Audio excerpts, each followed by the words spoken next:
Hi, I'm Matt Trosky, high school principal here at Hampton-Dumont. Really excited about the opportunity we have here in Phase 2 and the need for Phase 2 in terms of our school. One of the growing things in our school district is kids getting involved in activities. And our coaches, our activities director, our students, people are expected to work out in the weight room. They're expected to lift a couple times a week. They're expected to lift in the off season and in the in season. And really, we've had a great program through Coach Miller and Coach Moorhead and some of our other volunteers that have been in there that have done an incredible job of building the camaraderie in the weight room. That then goes to space, and moving this space provides an opportunity for greater workouts, more user-friendly for our student athletes. Safer space has been a key theme for us throughout the years. How do we get more kids in there safely? And at the same time too, it really kind of connects the two phases and connects the two buildings together, the new addition to the old addition, and really puts it at the center of what we want to do athletically. I'm Matt Lokenvitz. I'm the baseball coach. Over the years, as most of you have known, the outdoor facilities are in need of some repairs and need to some upkeep. In particular, the baseball field that we work with have some safety issues. There are some holes in the outfield, as well as some drop-offs off the infield, both towards third base and towards shortstop.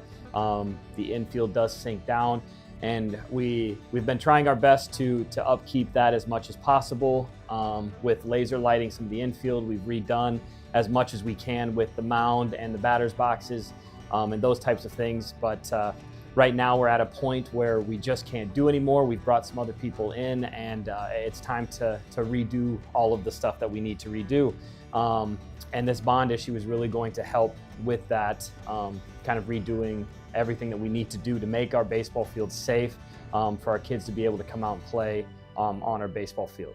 The upgrades that we would like to do for our baseball field would be to go to turf for the baseball field, which will allow us to not only not have rainouts, not have those types of things, but we'll be able to practice on it earlier in the spring, as well as be able to bring our middle school up to practice and play on our field, as well as to have youth tournaments on our field as well.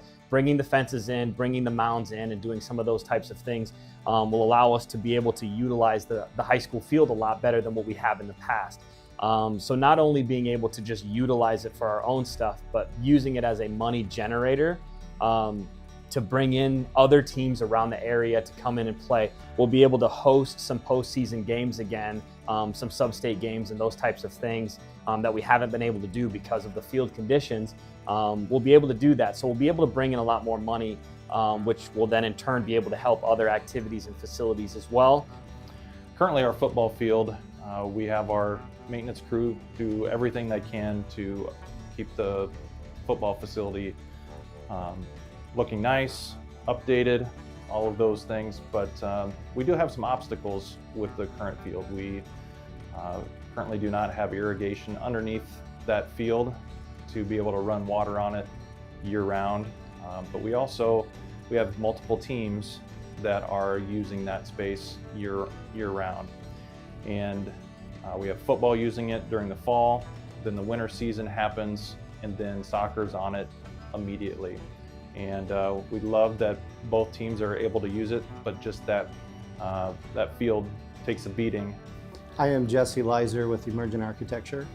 Part of added cost when it comes to grass fields versus artificial turf fields includes the irrigation, the water costs. It includes seeding, overseeding, it includes fertilizing. Then there's additional staff that it takes to mow it and groom it, as well as paint the lines and take care of it and prep it between every game. There's also growing periods that we need to take into account between seasons, such as it gets used during football, and then grass needs to come back and be prepared to be played on in soccer. One unique situation that the district has is the need for land space. And anytime you have practice fields and playing fields, such as in a football situation, you need the performance field, and then you also need a practice surface. In which case, there's two that would need upkeep throughout the year as well. By using the turf, artificial turf for practice and for competition, then that eliminates the need of maintaining and upkeeping, irrigating a practice field. In this case, also, we need the land for the additional parking that we'll be providing under the scope of this project. One question many have when it comes to artificial fields versus grass fields is how safe are they? According to Penn State University and American Orthopedic Society for Sports Medicine, they conducted about a 5-year program for college sports and a 7-year program for high school sports. This study concluded that they noticed about 44% fewer concussion injuries and about 43% fewer ACL injuries when it compared teams playing on artificial grass fields versus grass fields.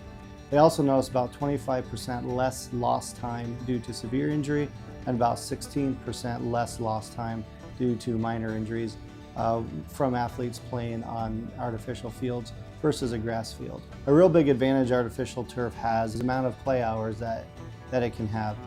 In this situation, about 1,000 to 2,000 hours or more can be used on this field throughout the year.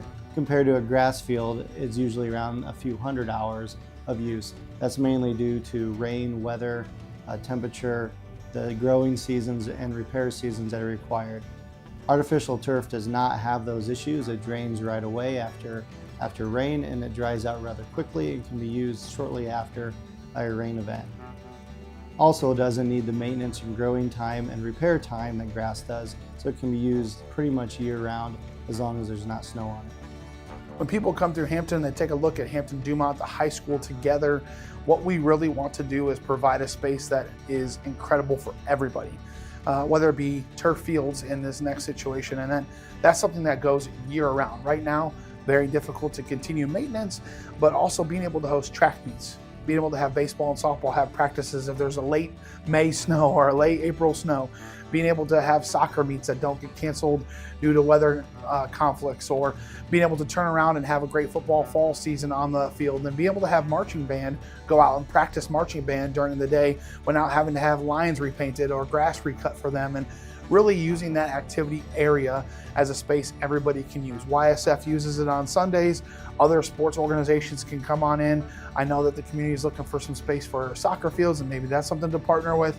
But then additionally with our baseball field, and I know in talking to our baseball and softball coaches, how we can partner and make that accessible for youth tournaments, for supervision, for an opportunity to centrally locate our activities here at Hampton-Dumont.